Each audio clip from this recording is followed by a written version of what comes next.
Uloga države u očuvanju nečije kulturne baštine ne mora da se posebno objašnjava, ona je ogromna, pa verovatno i najveća, jer država je organizovani sistem koji to može da učini na najbolji način.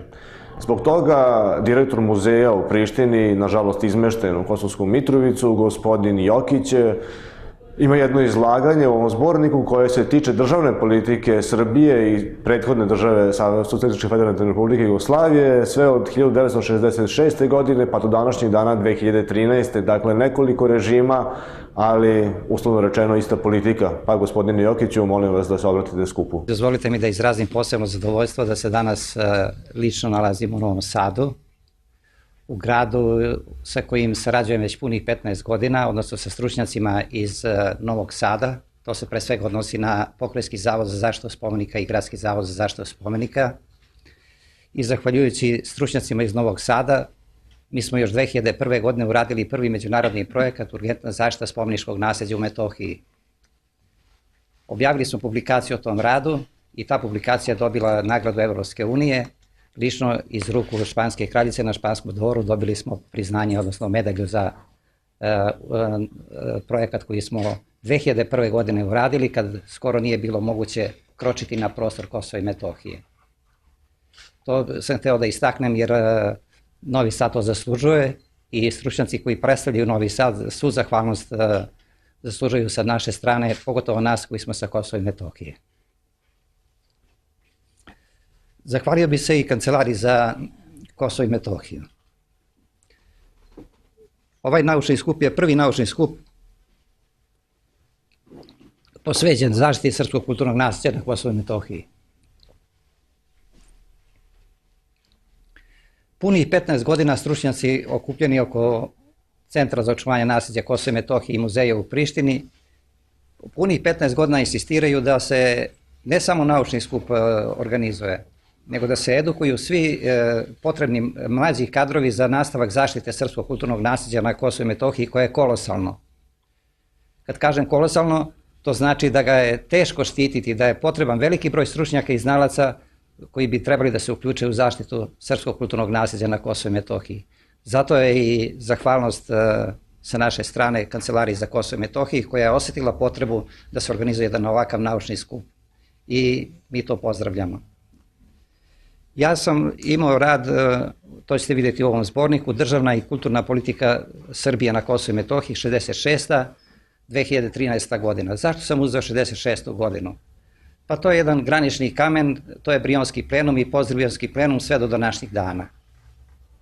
A istovremeno savremenih sa tih događaja, pa mogu i lično da svedočimo o svemu tome što se događalo na prostoru Kosova i Metohije. Kada je reč o državnoj i kulturnoj politici, ja ne mogu da kažem da ona ne postoji. Ona postoji, ali ona nije strateška.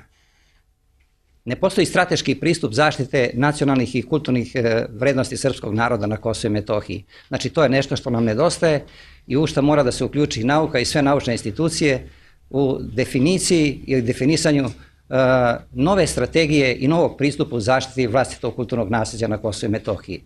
Zato je i moj kritički pristup takav kakav jeste i ja sam to učinio sa najboljom namerom da otvorim tu temu i da se ljudi počnu baviti tom temom. Kako i na koji način možemo da štitimo vlastito kulturno nasleđe na Kosovu i Metohiji. Albanska strana to radi vrlo organizovano, to mogu da vam kažem. Oni na stotine stručnjaka školuju u inostranstvu, pre ih nisu imali, a sada imaju za sve oblasti. Znači oni su odredili svoj strateški pristup i oni ga guraju koliko god mogu. Kod nas je veliki zastoj punih 15 godina i tek se sad nekako budimo i pružamo neku nadu da ćemo možda nešto i uraditi. Ja se nadam da hoćemo. Pojedinci su to radili svih ovih 15 godina.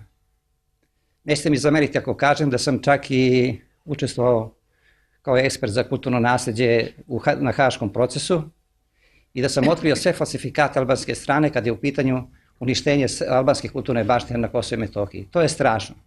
To su radili dva Amerikanca, Riedermar i Hescher, uz pomoć Islamske zajednice Kosova.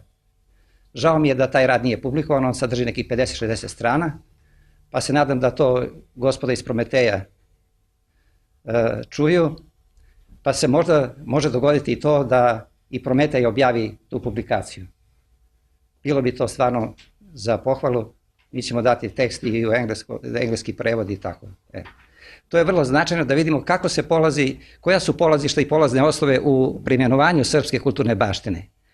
Kako se ostvaruju falsifikati, ko sve učestvuje u tome i čija je to strategija i politika u svetu danas.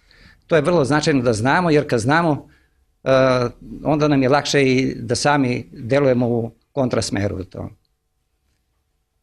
Ja neću puno govoriti, sem da napomenem još da je izuzetno značajan institucionalni pristup. Ako nema institucionalnog pristupa u zaštiti kulturne baštine, onda se ne može kvalitetno i kvalifikovano delovati.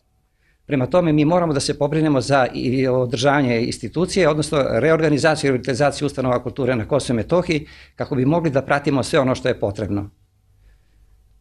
Drugačije je nemoguće, verujte. Drugačije je nemoguće. Sa distance se ne mogu procesi raditi. Ne može Beograd da bude stalno na relaciji Beograd-Mitrovica, na toj traci dnevno da se nalazi na obe tačke.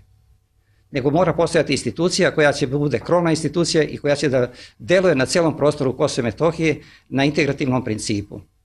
To je nešto na čemu moramo svi zajedno da poradimo. Ja ću biti slobodan da vas zamolim da sve što budete smatrali za potrebno da saznate vezano za konkretne stvari u zaštiti srpskog kulturnog identiteta na Kosovu i Metohiji, ja sam spreman da odgovorim na sva vaša pitanja.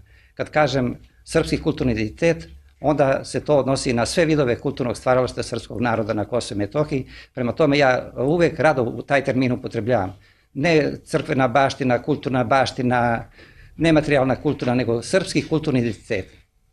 Jer tu postoje kulturni identitet i pored srpskog postoji albanski kulturni identitet i mi moramo da jednom veštom politikom gradimo te odnose na priznanju, međusobnom priznanju kulturnih identiteta. Ja mogu slobodno da vam kažem da ja nemam nikakvog problema da priznam postojanje albanskog kulturnog identiteta. On je takav kakav jeste i ja ga uvažavam. Ali ako mi uspemo da u okviru međunarodne zajednice izdejstvujemo mogućnost da i Albanci priznaju postojanje srpskog kulturnog identiteta, onda je preimenovanje kulturne baštine i svojatanje kulturne baštine posle toga nemoguće. Jer međunarodni faktori će jednom za svak da prihvatiti tu soluciju i oni će morati da priznaju postojanje srpskog kulturnog identiteta. Prema tome, koegzistencija kulturnih identiteta je naša perspektiva i za koju bi morali da se izborimo. Hvala vam na strpljenju.